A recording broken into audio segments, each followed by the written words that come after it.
Magkano nga ba ang puhunan ko sa aking mga alagang RTL o paitloging manok?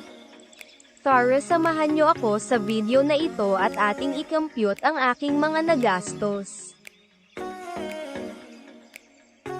Bago ang lahat, ano-ano nga ba ang mga kailangan natin sa pag-aalaga o sa pagnenegosyo ng RTL o paitloging manok? Una ay ang RTL na 100 heads. 410 per heads at nagkakahalaga ang 100 heads ng 41,000 pesos.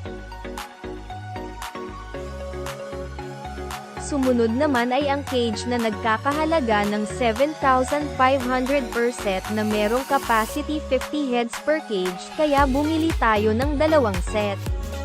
Ang total nito ay 15,000 pesos. Next ay vitamins nila at nagkakahalaga ito ng 1,000 pesos. Kailangan din natin ng feeds good for 1 month bago sila mangitlog.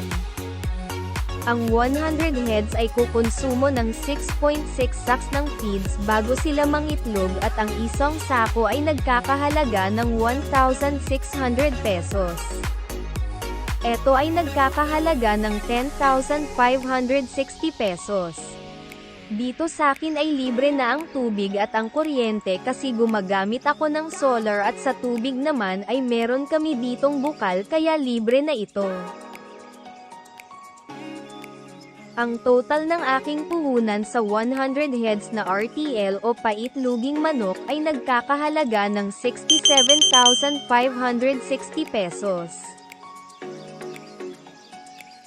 Sana nagkaroon kayo ng idea para sa mga gustong mag-umpisa ng negosyong katulad ng sakin.